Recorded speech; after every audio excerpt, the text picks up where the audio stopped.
Good afternoon, everyone. Thank you so much for joining us today.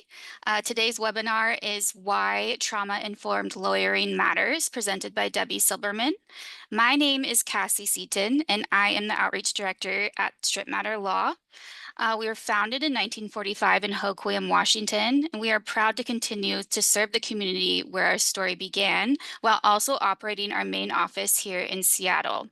Over the decades, three of our senior partners have served as presidents of the Washington State Association for Justice, and our namesake, Paul Stripmatter, served as the president of the Washington State Bar Association. The WSBA has licensed us as a sponsor for mandatory continuing legal education, and today's webinar has been approved for one law and legal CLE credit. To receive your credit, please stick around until the end of the presentation, in which we will verify your attendance. Feel free to put your questions in the Q&A box throughout the presentation. Our presenter today is Debbie Silberman. Debbie has been an attorney at Strip Matter Law for 2 years with a primary focus on representing survivors of sexual abuse, sexual harassment, and institutional misconduct. Drawing on over a decade of courtroom experience, Debbie brings a client-centered, trauma-informed approach to every case, whether she's advocating for an individual survivor or holding a public entity accountable. She has a reputation for blending fierce litigation with deep empathy for her clients. Debbie also loves to present CLEs on AI and the law. Before entering civil law, Debbie spent 11 years as a public defender in Brooklyn, honing her trial skills and cross-examination instincts. So please join me in welcoming Debbie Silberman. Thanks so much, Cassie, and welcome everyone today to our CLE on why trauma-informed lawyering matters. Why trauma-informed lawyering matters? Several reasons. One, our legal system, whether we want to acknowledge it or not, it re-traumatizes our clients more than we admit. I don't know how many people here have actually said to the client throughout the case, "How you doing?" How many people have called a client before the case is on, before a major decision comes down from a court, and we ask the client, "How you doing?" The truth is, the answer we'd get many, many times is, "Not so great. I'm nervous." Our clients feel judged by the system. Our clients feel challenged by the system. Our clients often feel completely unseen by the system. And while we, the lawyers, feel like we're here to get justice for our clients, we're here to help you, we're here to help you to be seen, very, very frequently, both the criminal and even our civil system can really re-traumatize our clients more than we want to admit. And it's our job to try and address that and to minimize that re-traumatization. Second reason why trauma-informed lawyering is really important is our clients' behavior is often shaped by trauma, not defiance. So often from the lawyer perspective, we like to argue, our clients have overcome this and this. Our clients have overcome, breaking 15 bones in this car accident. Our clients have overcome being sexually assaulted by a teacher in their school. But a lot of the behavior that we see day to day and throughout the litigation process, that behavior is not explained by this "I've survived" mentality, but it's often shaped by the trauma that they've experienced in the case for which we are representing them. So why learn about this? How will it help us? Because the more we know about trauma-informed lawyering, it'll help us become better lawyers, paralegals, advocates, and humans.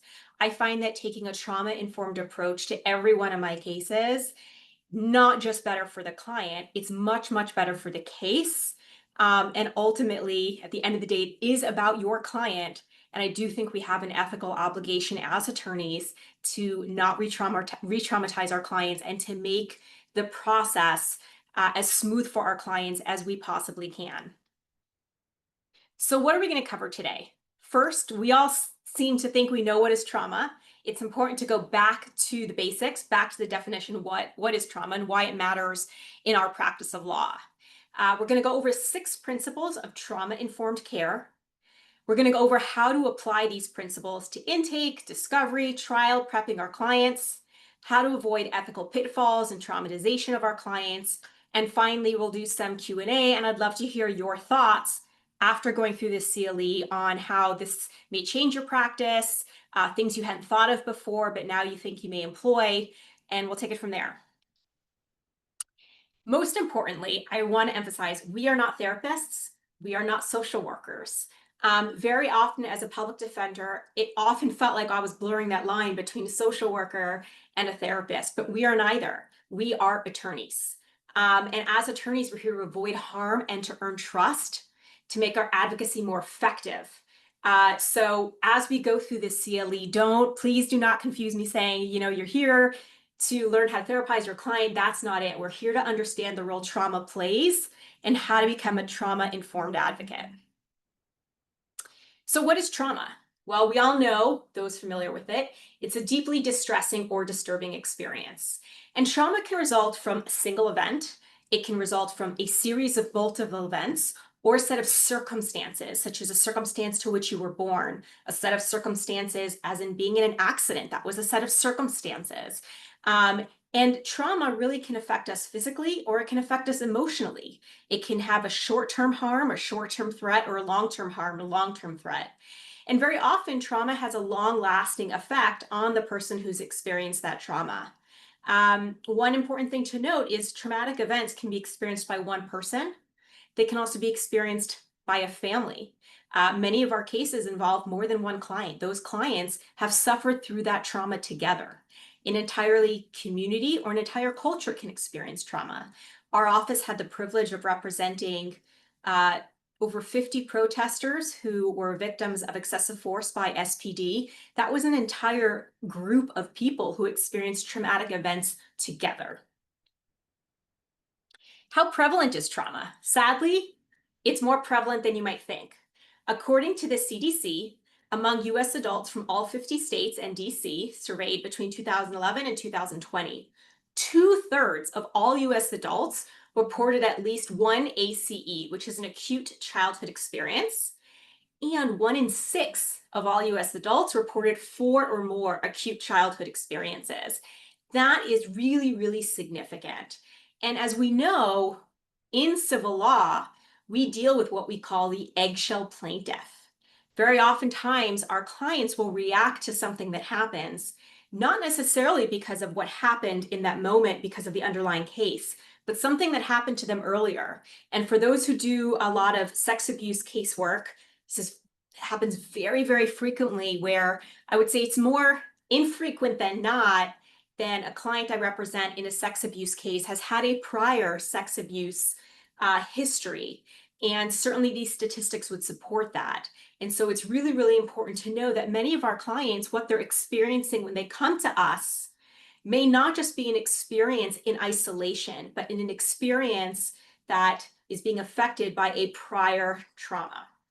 According to the NIH, or the National Institute of Health, an estimated 3.6% of US adults had PTSD in the past year. I think that that's a pretty high number. According to the National Council for Mental Well-Being, approximately 70% of adults in the United States have experienced some type of traumatic event at least once in their lives. And that's a very, very significant number that walking around, 7 out of 10 people have had some kind of trauma. And so why is this important? It's important because every single time we meet a client, we cannot look at that client in isolation. We cannot interact with that client saying, all I know is what I see in front of me. Everyone comes to you, everyone comes to meet you with a past, with a history, and with life experience. So what are the effects? Some of these are very well known and some not as much. The effects of trauma can affect our client's ability to remember things. Oftentimes we may ask a client, well, after the event happened, who's the first person you called? Very frequently, clients don't remember. Sometimes we'll have a conversation with a client and we will just be shocked by their behavior and say, where did that come from? That came out of nowhere. It comes from trauma. Emotional volatility comes from trauma.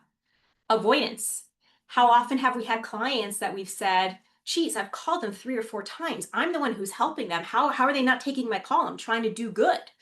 Or I don't understand why the client didn't tell me that. Why did I have to find out during the defense's deposition of my client that happened? Distrust. All of these effects come from trauma. And as attorneys, we often get trained to get the facts from our clients. What happened? What happened next? What did you see? What did you hear? What did you do? But we have to recognize that the answer to all of those questions are affected by trauma. The way our clients choose to tell us stories, the order in which those stories are told, whether or not those clients trust us, what they choose to tell us, what they choose to tell the defense, what they choose to tell the police, are all affected by their prior history. So why does this matter in our practice?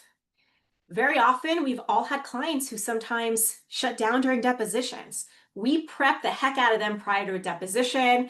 We feel good. We've got it locked. Client's good. I don't have anything to worry about. You get into that deposition, defense asks the first question, and the client doesn't say a single thing that you have just prepped. You have prepped them for days. They go in there, they get asked one question, and it's like you've never prepped them before. That should not come as a surprise to you, because very often, a lot of what happens is clients feel good in the moment, but during that deposition, they may shut down. They may distrust that system. Very frequently, our clients can be re-traumatized by procedural steps we go through. DMEs. We can explain to our clients 50,000 times, this is what to expect. This is an expert by the defense. They do not want a finding that this event has re-traumatized them or caused trauma. You warn them, you tell them, but nothing that you can do in terms of warning your client will ever substitute the feeling a client has when a defense expert is making your client feel delegitimized. It doesn't matter how many times you warn your client, this is not going to be fun. This is the whole goal of the defense expert.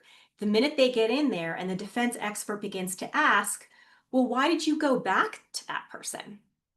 They're going to feel delegitimized. They're going to feel unworthy. And it's going to re-traumatize and bring back all those questions of doubt that they have. Most importantly, our clients, the way they present themselves, we all know affects settlement value. We all tell our clients when you're going into a mediation, the judge may ask you some questions. Then the judge is going to go back into the other room, into the defense room, and say, look, plaintiff's got a really credible witness here. She looked good. She was articulate. The way that your client presents themselves during mediation is going to affect how that judge or mediator is going to go back and tell the other room. And so it's really important that we understand our trauma-informed practice, that we can put our clients in the best position possible for these depositions, for these DMEs, for these cross-examinations, to sit there during mediation when the mediator is warning your client, oh, you know, trial's scary. Do you really want to do that? And the best thing that we can do is by informing ourselves how to help our clients, we can help our clients in every single one of these civil situations. So here's just some few examples of what trauma can look like, which I'm sure we have all experienced. Inconsistent stories. This is really, really frequent. Inconsistent stories is often interpreted as lying. What we know from research in trauma is it's not. It's part of the trauma. When a client shows anger to you, that doesn't necessarily mean it's aggression. Withdrawal from the case does not mean your client doesn't care about the case. It could be a symptom of trauma. And trust issues, don't take it personally. There's a reason why some of our clients have a really hard time trusting people in authority. And as attorneys, we tell our clients what to do and what's going to happen, and we take these positions of authority. And it's really understandable that many of our clients, because of traumatic experiences, may have reasons to doubt us, may have reasons not to believe every single thing that we're saying. Here's some common scenarios that we may often see and how we should approach them. Many times you can see a client who laughed when discussing an assault. I've had a client who was testifying about going through very, very, very serious medical trauma as a child. And she smiled and made jokes every single time she talked about the nurses and doctors telling her that she could die, and how frequently they came to tell her that she could die, and how every procedure was a risk to her life. And every single time we went over this, she smiled. At trial, the way that we prepped the jury to understand this is by pointing out, You seem to smile whenever you're talking about the doctor's talking about you dying before you reach the age of 15. Could you explain that a bit? People need to understand simply smiling or laughing when talking about something uncomfortable doesn't mean they don't care. It means they care a whole lot. So many of our clients give one-word answers, and we can easily think to ourselves, does this client not care? Like, is this client not putting any effort? Truth is, this is often disassociation. Whenever we're engaged in a conversation, we have long sentences, long answers. When are we only giving one-word answers? When we don't want to participate. Because for our clients, talking about some of the worst experiences of their lives is not fun. It's traumatic. And what they're often doing is disassociating and not disrespecting you or disassociating the process. Defense attorneys love to say, the first time you told the story, you said this, and this happened. But the second time you flipped it and the order was completely different. You must be lying. Obviously, you must be lying if you could not tell the same story in the exact same way. That's just not how memory works. That's not how memory with trauma works. Memory becomes fragmented. It is not lying simply because our clients are not able to remember the story in the exact same way every single time. Again, going back to my comment how we are not therapists, we are not here to fix their trauma. That's not what our degrees are in. That's not what our education is in. We're not here to fix it, but we are here to understand it, to empathize with it, so that we can address it and help our clients. We are only there to serve as advocates, and we cannot advocate in the best way we can unless we understand why our clients are behaving the way they are and how to approach them. So what is SAMHSA? This is what I want to talk to you today is about 6 principles of SAMHSA. So SAMHSA stands for the Substance Abuse and Mental Health Services Administration. And what is it? It's a US government agency under the Department of Health and Human Services. And what it does is it sets national standards for behavioral health and trauma-informed disciplines. And that's including the healthcare, social work, and more often we're seeing this being applied in areas of law. And it's something that I'm strongly advocating should be applied in law, which is the whole purpose of this CLE, and I hope that you take something from it. So there are various principles and elements in these 6 principles in SAMHSA's framework. 1, safety. We're going to talk about what each one of these means. Trustworthy and transparency. Peer support. Collaboration and mutuality. Empowerment, voice and choice. And finally, cultural, historical, and gender issues. So what are some examples of this? Safety. Letting the clients choose how they want to talk to you. And I do this all the time. We are so used to just saying, let's have a Zoom meeting, let's have a Zoom meeting. Remember the times when we used to actually meet clients in person. There is nothing less empowering for a client than going through litigation. Think about it. Our clients barely participate. We tell them what we're filing, when we're filing, and they just sit back until they get information. They play such a small and minuscule role in the day-to-day activities of us litigating their cases. I try to give my clients control wherever I can give them control. It may seem small, but it won't seem small to your client. Ask your client, which way do you want to meet me? Do you want to meet in person? I'll come to your house. You want to come to my office? Do you prefer Zoom? It's small, but it gives the client that power of saying, I'm going to play an active role in how this is going to go and how this litigation is going to go. And I let the clients choose. And this extends further. I tell all my clients, everyone has different preference for how often they want to be communicated with. Some people don't want the headache of litigation and the stress, and they say, call me once every 4 months. Call me if something big is happening. Other people want to be involved, and it's up to you to make that client feel safe by asking them how much they want to be involved. Give them a small amount of power back. It really, really matters. Trust. So often when I'm listening to other lawyers, I will hear them say to the client, when they're explaining the litigation process, you're going to file a complaint, you're going to be deposed, they may do an examination. Our clients have no idea what you're talking about. The client, if all of a sudden your client pops up in a deposition and they're being surprised by all these questions and saying, wait a second, I wasn't expecting this. Why would the client trust you? Unless you're doing an excellent job at explaining to your client what this system looks like. What is a deposition? What is a DME? One of my favorite things to do with a client is to show them the absolute worst question they could possibly ask.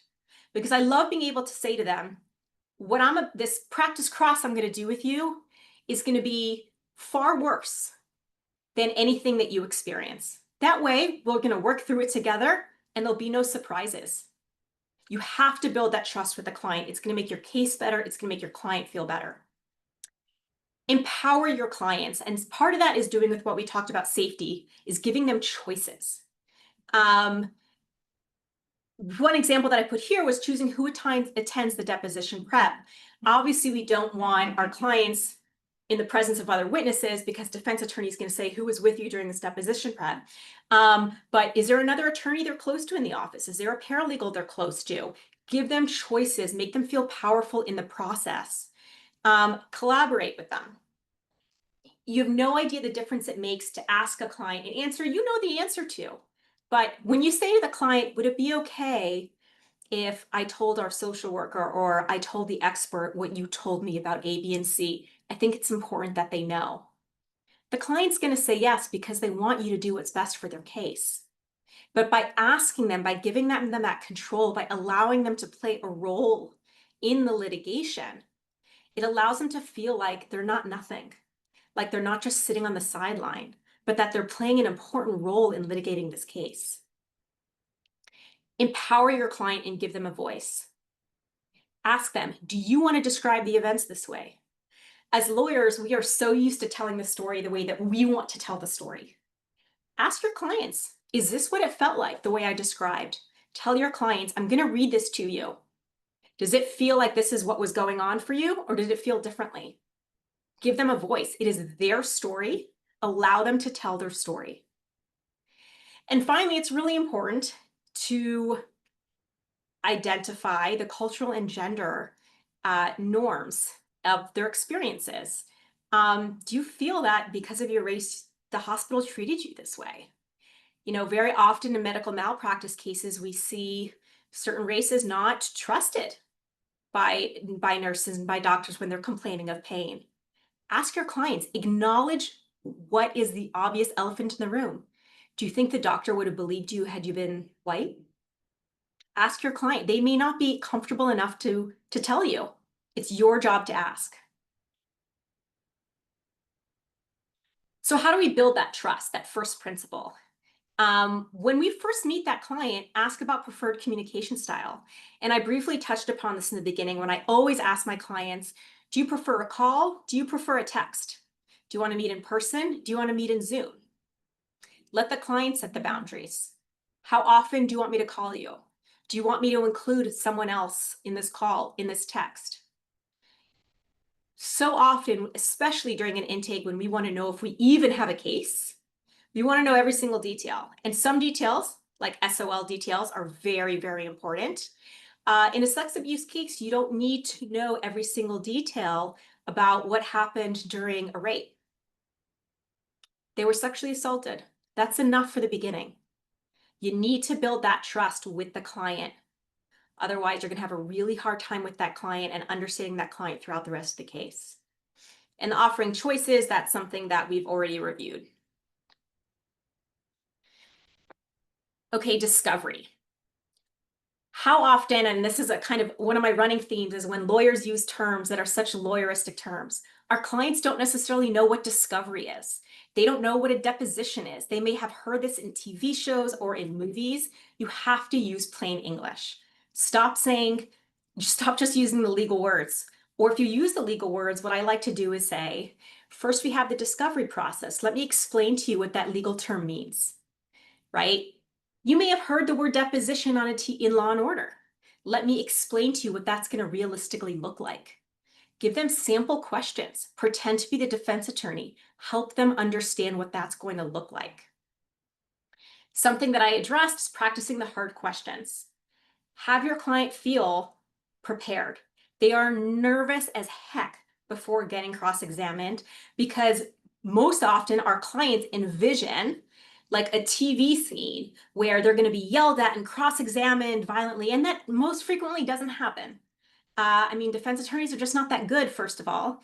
And second, they're not as bad as we can be in prepping them.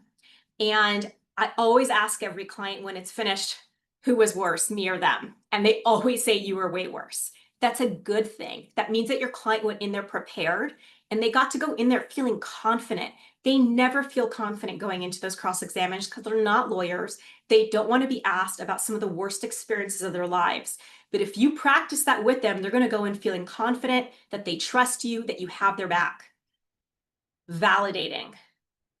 Whenever you see your clients, even before you see your clients getting emotional, let them know, by the way, this can be a very hard process. You may get very emotional, and just so you know, it's incredibly normal. Validate your clients before they even begin to get emotional. Too often, a lot of us can feel uncomfortable when the client starts to cry, and you're like, do you want a tissue? What should I do? Tell them before they even start. You may feel a mix of emotions. You may even surprise yourself. You may find yourself getting angry when you didn't think so. That's all okay. You're not the first person to experience this. And most of my clients who've been in your position have felt the exact same way. So here are just some tips on what you can do. Um, some of this is a little, we've talked about before, but invite the client to share the narrative. Give them that power to say, what did it feel like when you were sitting in that car and you couldn't get out? Hear about it from their perspective instead of you being the one to tell the story from what you imagine it must have felt like for them. Focus on how the trauma changed their life. Start by asking them, what was life like before you lost your leg? You a runner? Do you never even think about limitations? How has that changed? Empowering language is everything. So often we see our clients such as they were broken, they were traumatized, they couldn't speak, they couldn't do this, they couldn't do that. We need to reframe that and empower our clients by saying, they just went through the worst experience of their life and they're getting up every day. This is a client who is going back to work. This is a client who's still seeing family. This is a client who's going back to their passions. We have to show our clients as fighting. And so often our clients will doubt themselves. I love saying to a client, I see a big change. I see how hard you're fighting. It really, really matters to our clients. As attorneys and advocates, using this trauma-focused approach, we aren't just telling what happened to our clients, we're telling who they are and who they're becoming. And that touches upon what I was just saying. So often we're so focused on the injury itself, whatever happened to our client, how they were injured. And a lot of the beauty in our clients' stories is what are they doing after that happened? What are they doing after the trauma happened? How are they growing from that trauma? How are they moving past that trauma? And this not only really strengthens your case. First off, juries love to hear a story about how someone fought back, how they worked hard, how they overcame. And your clients need that. It's going to make your case better. It's going to make your settlement value better. And if you're going to trial, a jury loves to hear how hard I worked story. Now, it would seem natural, we would think, that our experts all really understand trauma. I would suggest that's not always the case when we talk to different kinds of experts. And I think it's always very important to prepare your experts with the context of some of the idiosyncrasies. Many times our experts, even though they spend a lot of time with our clients, probably don't spend nearly as much time as we do with our clients. Because of the amount of time that we spend with our clients, we just know them better. The experts may have the degree, but we're the ones who know when they shut down. We're the ones who know that if you ask the client about their younger sibling who they haven't spoken to in 6 months, conversation's going to end and they're going to stop being able to answer questions. You need to be able to explain that to the experts so they understand what it is to look out for. Some of our ethical traps and how to avoid them. Knowing your reporting obligations, especially in regard to medical records, psychiatric records. This can happen. It's very important to know what our reporting obligations are. Early settlement, is the client ready? So often we just say, okay, this case is good to go. I'm ready to settle. We're going to get a big number here. We're feeling really pumped and really good. We have to ask our client how they're doing. For many of our clients, these were life-changing events. And just because we're ready, that doesn't mean the client is ready. And you have an ethical obligation to go to the client and see if they are in that mental place. Do they need to talk about it more? Do they want to go talk to a therapist before we enter mediation? What does it feel like for the client to put a close on this chapter that has taken such a huge part of their lives? Ask the client, are you prepared? Are you ready? Support persons, are they empowering or interfering? I have a case that's closing right now where the client's mother is such an interfering party in this case that I've had to almost surreptitiously talk to the client without the mother because she has made this so difficult. And when I finally got to talk to the client without the mother, the client said, "Thank you so much for excluding my mother." It is something the client could not say in front of their mother. It is something that I could just read from the client, that they just wanted their mom out of the room. And they were so grateful. And I said to the client, we have attorney-client privilege, blame me. You take the blame if your client doesn't want someone there. What do I care if the mom hates me? She's not my client. You owe it to your client to be there for your client. Let the client blame you if they don't want someone else in there. This is especially troublesome when there are issues of money. And all of a sudden, our clients have so many people who care about them. Our clients know. They also know who is making things really, really difficult for them. And it's our job to get rid of some of those roadblocks. So here's some suggestions of different ways we can use our language to help our clients. The most natural question we say when we pick up the phone and talk to a client is, "Yeah, so tell me what happened. What happened to you?" How about instead we say, "What do you want me to know about your experience?"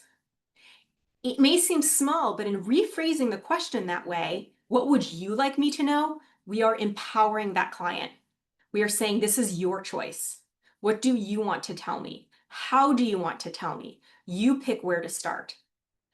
So many times when I take a new intake call, the clients will say to me, where do I begin? And I just say back to all the clients, where would you like to begin? Give the client that power. There's enough time for you to go back and ask follow-up questions and circle around. One of the worst questions to ask our clients, because it is definitely re-traumatizing, is, why didn't you report it? That's a question our clients ask themselves constantly. Why didn't I report this? That's a question that makes them doubt it. Do not be the voice in their head that plagues them. Why didn't you report it? Ask them, I can imagine it may have been really hard to tell anyone about this. You're acknowledging that feeling. You are speaking for them by acknowledging how challenging that may be. Do you mind sharing why it was so difficult to tell anyone about this? I can imagine it was really hard. Telling the client, you're going to have to testify at a deposition. While we all know that's true, there's a very big difference in saying you have to testify versus there's going to be a deposition. And here's what takes place during a deposition. Let's work on it together. These differences may not seem that big, but they are that big to your client, and they really, really matter to your client. Here's one thing I find lawyers forget all the time is the day after. We finish a case. Most of us are thrilled that the 2.5, 3-year-old case is finally over. We cannot wait to close it out. We cannot wait to get the settlement check into the funds, and we're just so happy. But what about our clients? How many of us call the client the day after and say, how are you feeling? You just spent 3.5 years of your life anxious about what's going to happen during this litigation, and now it's just gone. I always make a habit to call the client the day the case is over, or even that evening and the next day. Say, how you doing? Clients after a settlement is over, after a case is over, often feel confused. They feel like they've been running a marathon, then all of a sudden it just stopped. And it's a super weird feeling. It doesn't feel over. It feels like they're going to get a call from me in a week about something else the defense attorney has brought up. It's so important that we follow up with them and say, how are you doing? How can I help you now? Many of our clients don't feel what they think they're going to feel when the case is over. While we all know that money is the only way to get relief for our clients in these civil cases, a lot of them don't feel that satisfied once they see the check. And they say, but has it really changed anything? I may have a bigger bank account, but I'm still injured. I may be able to buy a new house, still missing a leg. And so there are really, really conflicting feelings for our clients, and we need to address those and be there for the client. So here are just some things that many of our clients may feel once the case is over. A lot of them feel grief, and that makes sense.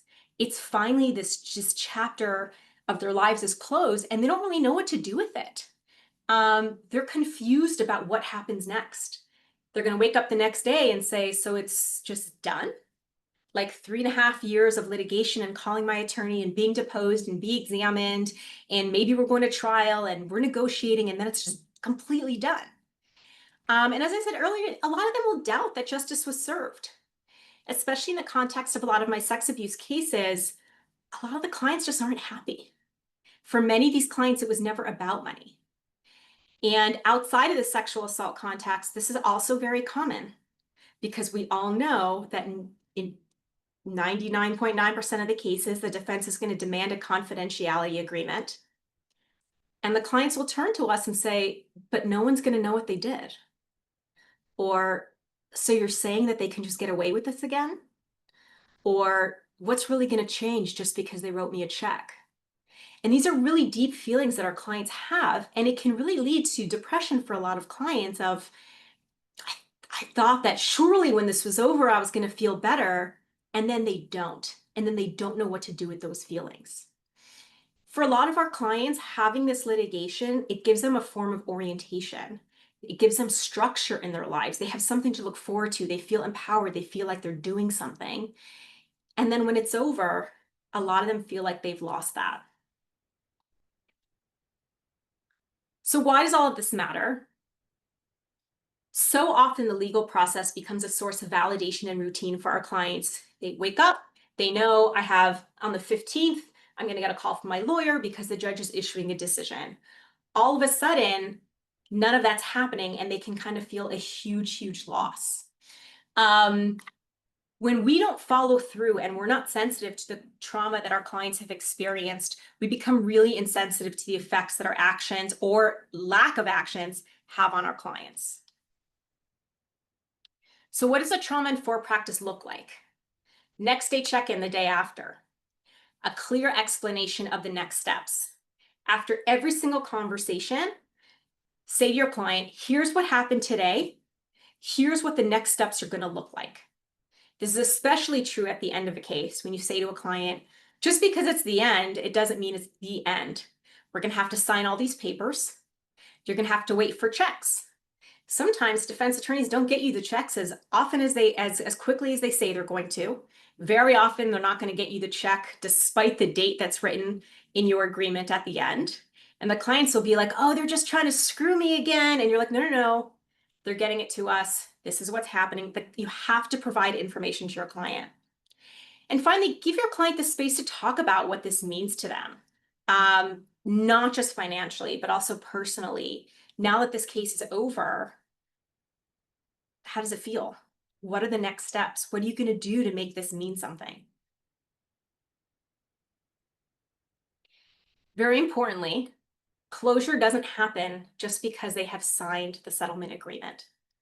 Closure happens when you say to the client, now that this part of your life is over, what's next for you?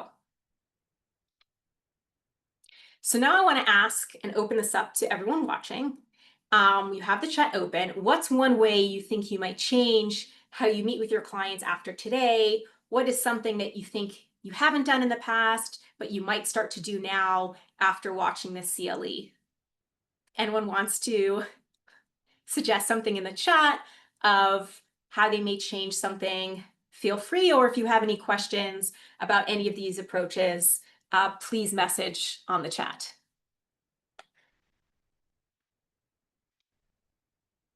Which is very quiet right now.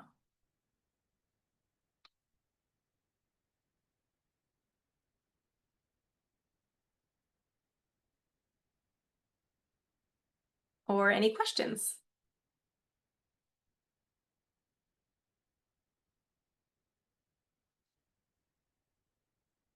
Well, I don't see any questions, but I really hope that everyone here got to take at least something from the CLE today.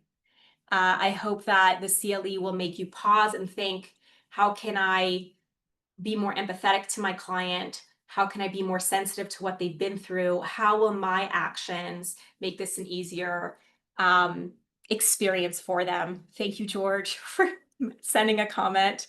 I appreciate the lack for not making it completely silent. We did get a question. Someone said to know, interested to know how to protect info. Now we're getting questions. Thank you, guys. How to protect info that re-traumatizes but needs to be revealed. Excellent question. Several things. One is if they are seeing a therapist, you can say, would it be okay if I spoke to them? I love to talk to someone and say, would it be okay? And ask the therapist for a suggestion. Listen, I'm the attorney. I don't want to re-traumatize them. Do you have any suggestions about how to best approach their story and what they've been through? Most of my clients, I've never had a client say, no, you can't talk to my therapist. Most of the time they know we're there to help. And I'm not the expert. I don't have the degree in that. The therapist sure does. And I love calling them and saying, what approach would you recommend? The other thing you can do, Eric, is say to the client very honestly, look, I know this is going to be a super hard topic to talk about, and I don't want to make this any more difficult for you. And this is when you can empower them by saying, how do you want to tell me your story? And clients will not only appreciate it, but they will open up when you give them the opportunity. And it may be slow and you may have to go back to it, but they will sit there and talk to you about it. David Heller said something related to your subject, vicarious trauma. It happens to family members of the person who is hurt, but can also happen to judges and lawyers. Absolutely. As a public defender, vicarious trauma was something that we discussed constantly because we saw families torn apart. We saw extreme violence, and it's something that we also addressed. We as attorneys have an obligation to take care of ourselves too. And that is very true and great point about vicarious trauma. So often, because we care so much about our clients, we take home with us what we experience with our clients. And we can, unfortunately, our own family members feel the emotional trauma that we experience in speaking to our clients. We can go home and say, and just be rude to our family members, to our spouses, to our children, to friends, because what we experience at work can be really, really difficult. You have to be forgiving of yourself. You have to give yourself space. And when you find that you are taking that work outside, you need to give yourself a break, because we cannot be good advocates for our clients until we are good to ourselves. But that's a great point, David.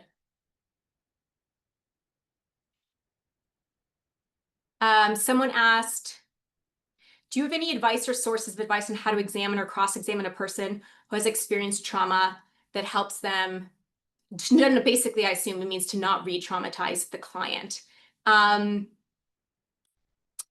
in terms of cross-examining, definitely for how to examining our own client, I would say that is similar to kind of what we've been talking about. Is before you direct your own client to talk about trauma, you want to set the stage. On a sex abuse case, I will say to the client very blatantly, it may feel incredibly violating to tell an entire courtroom of strangers one of the most personal, embarrassing experiences of your life. You have to acknowledge it. Clients appreciate when you acknowledge the most difficult thing that they're about to go through. But then you have to follow up, and I'm going to be there with you every step of the way. Empower your clients. Tell the clients. I love giving them the control back. Saying to the client, here's the deal. When you're telling your story, you are in charge. If you need a break, you say you need a break. You want to have a glass of water, everyone's going to wait for you until you are ready. You want to count in your head till 10, you go ahead and do that and everyone will wait. You let your client know they are in charge of this very difficult experience, but you have to acknowledge it. You do not want to put your client in a place that all of a sudden they're unanticipating how bad it's going to be. Bring your client to the courtroom before the trial. I love offering clients this chance. Let's go look. Let's go see what it feels like. You just go into the courtroom or email the clerk ahead of time and say, can I come and take a look at your courtroom? That way for the client, they know what it feels like before they even get there. It is incredibly helpful. The more your client sees you trying to accommodate and be empathetic, the more they will trust you and their story will come out naturally for you. Dan Lawrence, what are your thoughts about sharing your own trauma as a way to relate to a traumatized client? There's a really big division on this, on whether you should or shouldn't be sharing. I personally am a sharer, and it helps clients relate to you. And that, even though we're lawyers, we're honestly just humans. When I talk to clients about going in front of a judge, many of them are afraid. And they all laugh when I say to them, look, we're going to go in front of the judge. A judge is just a guy at Walmart with a robe on, which is true. And it just gets rid of a lot of that nervousness and anxiety because all of a sudden they can feel connected. Oh, I go to Walmart, they go to Walmart, I go to Target, they go to Target. Oh, my lawyer, was nervous. Oh, my lawyer had a really scary experience, so I'm not alone. For so many of our clients, it is so important to make them not feel alone. And that's where that very, very important principle of SAMHSA, the first one is safety. They feel safe when they are not alone. They feel safe when they feel like you're doing everything that you can to help them through this really traumatic event. So someone said, oh, good. Jody said she shared her trauma with clients and tends to find it does help make a good conversation and connection. I totally agree, Jody. Like I said, there are different opinions on how this works. I find that I'm a sharer personally, and two, that the client feels less alone. And if, they look up to us as their lawyers, if their lawyer went through something as traumatic or through a scary experience or was nervous, they're going to feel so much better themselves. And Nicolay asked, Dear Debbie, how would you protect your client when the opposing counsel is intentionally aggressive during a deposition? I love this. I love when a defense attorney is being an asshole. I put them in their place, Nicolay. That's exactly what I do. It's completely improper, but I think very often when a defense attorney is being aggressive, I will not take it. I will absolutely not take it. And I will just shut them down by saying, you serious with that question? And then they'll get really aggressive. And my client, look, I know it's a problem. You're not supposed to do that. It's not a basis for objection. But I just want to put them in their place. They are not going to be abusing my client.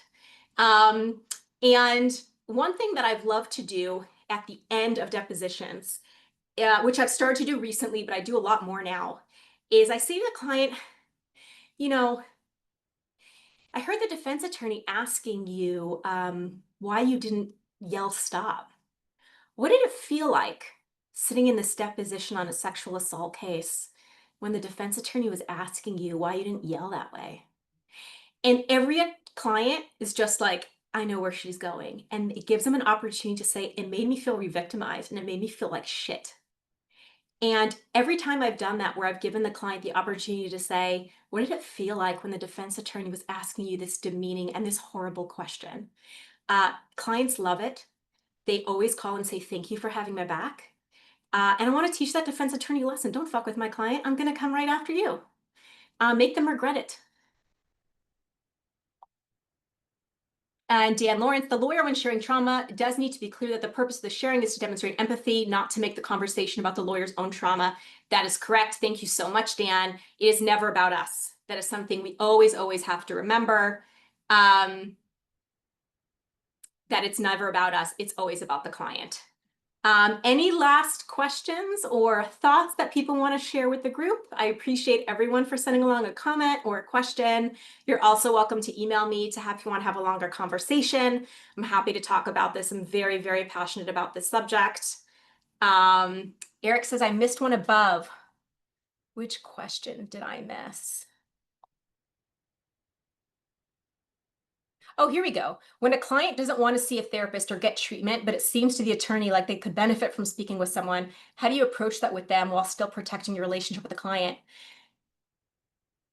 A lot of people are opposed to treatment, but we all know how this works. We have an obligation to mitigate damages. If we are not mitigating damages, our case goes down the shitter. Like we have an obligation and we need to explain to your client that the law requires them to do what they can to get better. You have to explain to your client it's going to affect the settlement value. And frankly, it delegitimizes their veracity if you're making a claim of, PTSD or this was severely traumatizing, but you didn't go see a therapist about it. It weakens their case. They're obviously entitled to do whatever they want to do, but if they want to be successful in their case, they just are going to have to do what the law requires.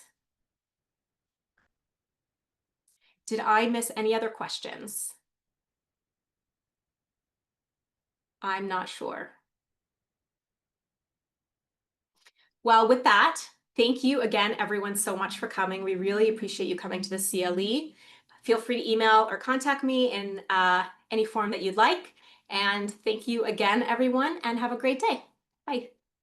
Thanks, Deb. Everyone, can you please make sure to put your bar number in the chat? That way I can record you for CLE credit. And thank you, Deb. That was a fantastic presentation.